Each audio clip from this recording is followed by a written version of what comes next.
This week on the Autocar Show, it's Supercar Nirvana. We bring you the exclusive test drive of the Lamborghini Aventador on Indian roads. And the Park's Supercar Parade. And of course, the hot and happening news from the auto industry.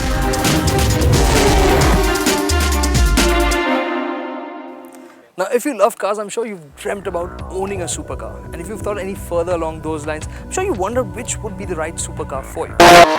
For instance, if you're somebody who's picked a Lamborghini, you have to be somebody a bit of a nutter who likes being on the edge, likes cars to be a bit intimidating, scary and raw. Well, we've got Lamborghini's flagship, the Aventador, right here with us. It's supposed to be all of that and more.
This is a totally different kind of experience, right from the way the cockpit feels. This doesn't feel like a car, this feels like an fighter jet, you know? The way the central console is laid out right here, like a big fat tunnel right here, and then the instrument cluster, and the way the roof lip just comes out ahead, it just caps your vision. It just feels like you're sitting in something that's so purpose-built.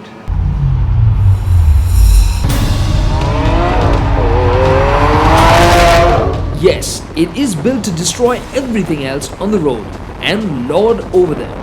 That's because a massive 6.5-litre short-stroke V12 sitting at the back is 100% Lamborghini design. And the star in this package has to be the engine. It's brute. It's got so much bite. So much bite. Once it gets past 3000 RPM, this thing just f***ing explodes. It just goes mental.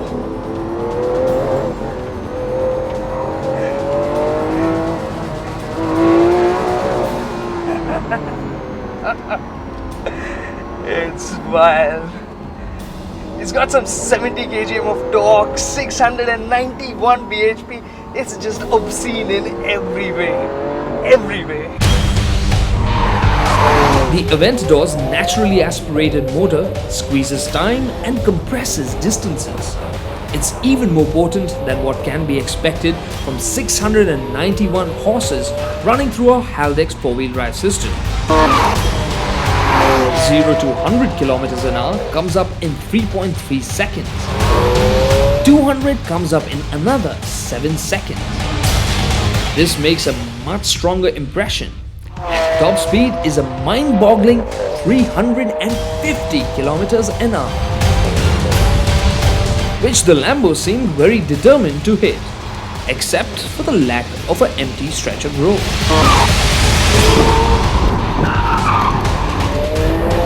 The point isn't the numbers, it's the sheer brutality and the everyone be damned manner that makes the Aventador just so ballistic. And then there's the way it handles. Weighing 1.6 tons, the Lambo is pretty light for a car of this size. And then there's the trick onboard suspension that's inspired from open-wheel race cars. And like a proper sports car, the Lambo turns in nice and sharp. It has a fierceness to the way it tucks in. But at the same time, it's a Lamborghini, so it keeps you honest. You have to work to keep it going where you want to, because it can be quite a handful. And that's what makes it so much fun. The onboard suspension is meant for spirited driving, and the Lambo shows almost no sign of body roll. Now the one thing is, when you power hard, you can feel the front becoming a bit light, especially over lighter bumps. So it doesn't have that finesse that you expect from a supercar. But then, like I said before, this is a Lamborghini. It has a butchness and evilness to it, which keeps you on your toes. Despite the bucking and stomping, the Aventador by Lamborghini standards is pretty tame. In Strada mode, the big fat Pirellis slip sideways only for a bit before the four-wheel drive system corrects and sets you straight. In Corsa mode, things can be far more dramatic. Still, for a 691 bhp Lamborghini, the Aventador is very, very friendly. The 7-speed single-clutch gearbox, though, felt a bit temperamental. The single clutch gearbox is a bit jarring. It doesn't feel as smooth, obviously, as the dual clutches as we are used to now. It actually feels a bit lumpy when you're cruising around at low speeds. And if you put it in Corsa mode, it can feel really quite aggressive. Lamborghini can call it emotional as much as they want, but it does feel a bit rough-edged. The hard shifts are an absolute thrill when you're driving hard. But in the city and at lower speeds, the gear shifts feel a bit out of sorts.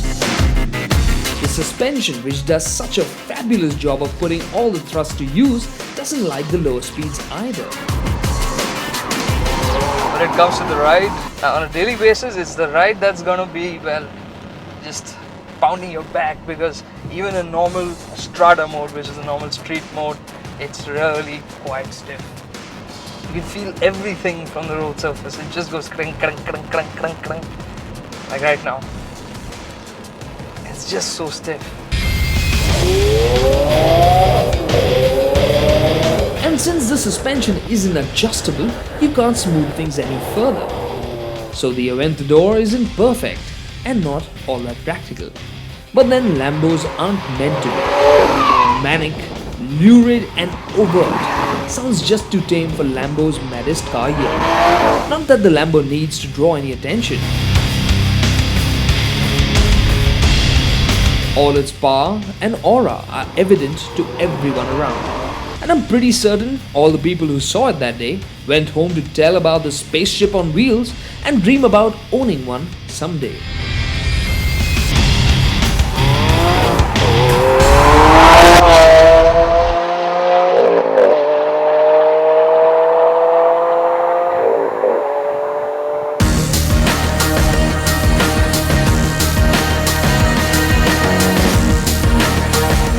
Even by Lamborghini standards, the Aventador is far from ordinary. At just over 1.1 meters in height, it is impossibly low. It's incredibly wide and it stretches 4.78 meters from its sharp nose to its chunky tail. And despite its 1.6 tons of curb weight, it just somehow seems to be hovering over the tarmac like some UFO. It must be down to the way it looks, because every second you look at it, you expect it to blast off into outer space and head back to its home planet. On Earth, stealth planes seem to be the Aventador's closest relatives. They are also full of ruler-line cuts and sharp angles. This will probably help the Lambo stay invisible on a radar screen, but in person, love it or like it, the Aventador is impossible to ignore. Its connection to aircrafts goes even deeper. After all, it was Boeing and some clever folk from the University of Washington that got together at Lamborghini to make a carbon fiber chassis. This weighs only 147 kilos and is 150% stiffer than the Murcielagos.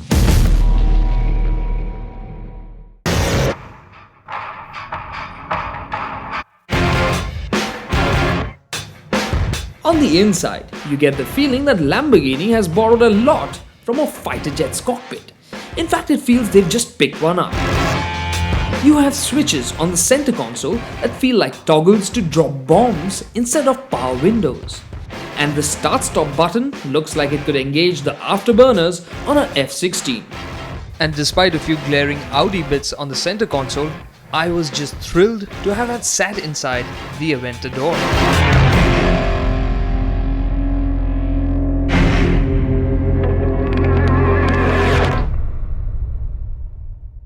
Well, the Aventador isn't perfect. I mean, when you look at the interior, some of the switches are a bit fiddly, and some of the knobs, well, we've seen them in Audis before. But this is supposed to be several rungs above those cars, right? And when it comes to the ride, it's not all that pliant. It can be a bit firm, especially over bumps and on our city roads, you will feel that. And when it comes to handling, well, it doesn't have that mechanical finesse that you expect from a supercar when you're nailing it around a corner. But then this is a Lamborghini. This is all emotion. When you push it hard, you'll feel it. You'll have to work hard to keep it going where you want to go. And that's where the excitement comes in. Take this car, drop it into the middle of a desert, and trust me, in 5 minutes flat, you'll have 100 people around you just staring at the car. That's the way this car is. It's purely magical. And despite its flaws, I think it's pretty much perfect. Stay tuned because right after this break, we're upping the pace. Not one supercar, but 100 of them on Indian roads.